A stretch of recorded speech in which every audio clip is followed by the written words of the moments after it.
그래도 찾아보면 누가복음 말씀 잠깐 보겠습니다. 누가복음 2장에 이제 구체적으로는 없지만 누가복음 2장에 이제 예수님께서 12살 때 그런 율법사들과 이제 논쟁을 이 기록은 되게 중요한 기록입니다. 예수님께서 신성을 갖고 계셨다. 이분은 아들 하나님이셨다는 걸 보여줄 수 있는 대목이거든요. 12살 때 보면 하나님을 아버지라고 칭합니다. 예수님께서. 그러니까 이게 왜 중요하냐면 어떤 이단, 특히 신천지 같은 경우는 예수님께서 침례 받으실 때 성령님께서 임하셨을 때 신성을 가졌다고 얘기해요. 그러니까 그 성령님이 다른 사람에게 가면 그 사람이 재림 예수가 된다는 겁니다.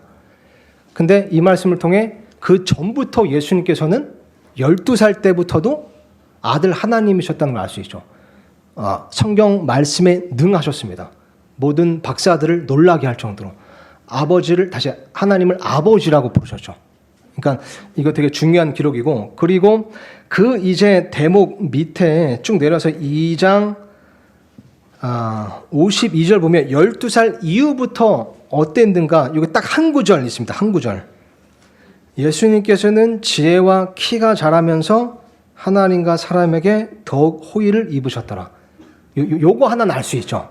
그 예수님의 그 청년시기, 청소년시기 때 일단 키가 자라시고 지혜도 자라셔서 하나님에게도 호의를 입으셨을 뿐만 아니라 사람들에게도 이렇게 호의를 입으시고 인기가 많으셨구나. 그런데 구체적인 기록이 없다는 부분에 있어서 우리가 궁금할 수 있습니다. 요한복음 말씀 보면요. 마지막 장. 요한복음 마지막 장입니다. 지금 사실 3시가 돼서 원하시는 분들은 그냥 자연스럽게 나가셔도 됩니다. 일정에 따라서. 일단 어쨌든 질문에는 제가 답을 드리고요. 원하시는 분은 자유롭게 하시면 됩니다. 3시 이후에는. 요한복음 마지막 장 21장이죠.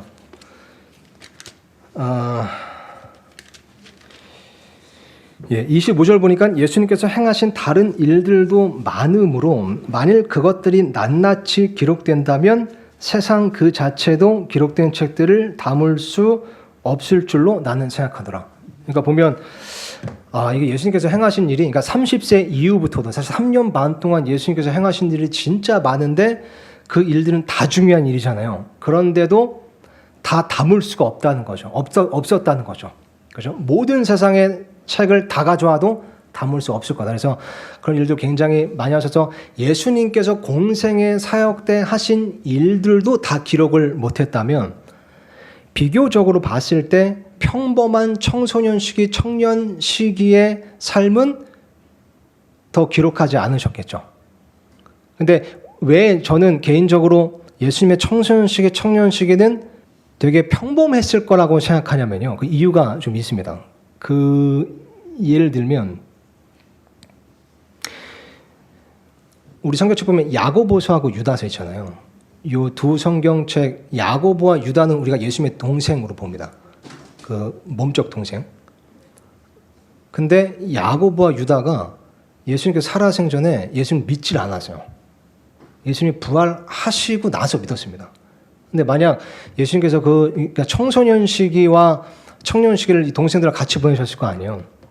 근데 당연히 되게 아들 동생들로서 부담감이 엄청났을 거야. 아들 예수님을 형으로, 형이 예수님이야. 예수님 한 번도 부모님한테 혼난 적도 없고 이분은 막 호의를 입는데 얼마나 부담. 근데 어쨌든 만약에 예수님께서 그 청소년 청년 시기에도 성경에 기록되지 않은 곳에서 막 기적을 행하셨다면 동생들이 믿음이 이렇게 없었을 리가 없겠죠. 그러니까 이 동생들 가족들조차 믿지 않았던 거 보면 그래서 평범한 삶을 살았을 거다. 또 하나 근거는 가나안 혼인잔치라고 불리는 사건 보면 거기에 예수님께서 이렇게 말씀하세요. 그 마리아, 이제 예수님 어머니 마리아가 너가 좀 어떻게 해봐라. 지금 포도즙이 다 떨어졌대. 그랬을 때 예수님께서 여자야 내가 당신과 무슨 상관이 있나니까 아직 내 때가 오지 아니하였나이다. 그러니까 그게 가나안 혼인잔치에서 물을 포도즙으로 바꾸신 사건이 첫 번째 기적이거든요. 성경에 기록된.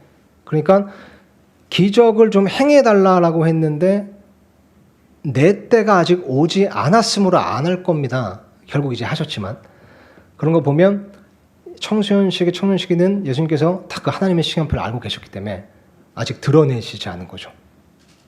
그렇기 때문에 되게 상대적으로 평범한 일상을 보내셨을 거다, 이런 생각을 좀 하고,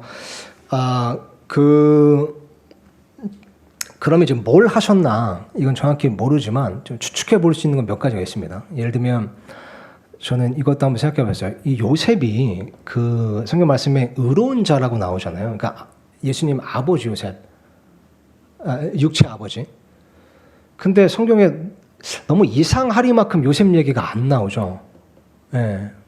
초대교회도 요셉 얘기가 전혀 안 나와요. 그런 거 보면 혹시 요셉은 조금 일찍 하늘나라로 갔나? 뭐 그땐 다시 뭐 낙원 이제 밑에 있었다 하지만 일찍 죽었나?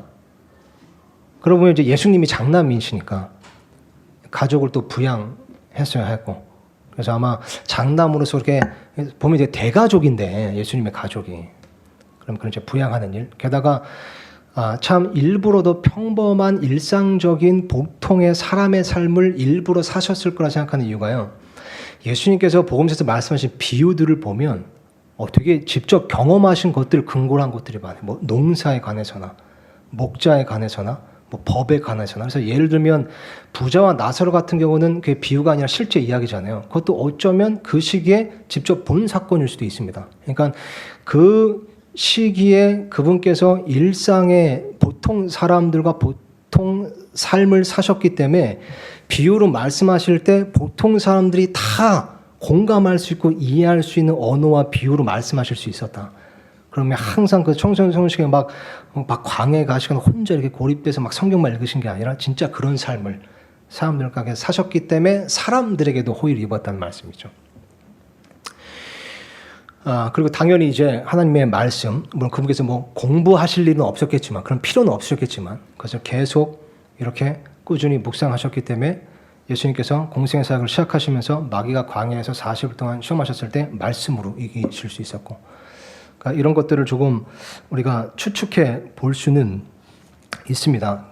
은혜로운 말씀이 히브리서 4장 말씀인데요. 이거는 제가 찾아서 읽어드리겠습니다. 히브리서 4장 15절 보면 또 그런 시기, 그런 삶을 사셨기 때문에 예수님께서는 어떤 분이시냐면 이렇게 쓰여 있습니다. 우리에게 계신 대제사장은 우리의 연약함의 감정을 느낄 수 없는 분이 아니요 모든 점에서 우리와 똑같이 시험을 받으셨으나 죄는 없으신 분이시죠. 그러니까 이분은 우리의 연약함의 감정을 스스로 느끼실 수 있대요. 왜냐하면 그분께서 친히 모든 걸 다 경험하셨기 때문이라는 거죠. 이것을 그 일상의 우리와 같은 보통의 삶을 사시면서 다 느끼셨다, 이렇게 생각됩니다.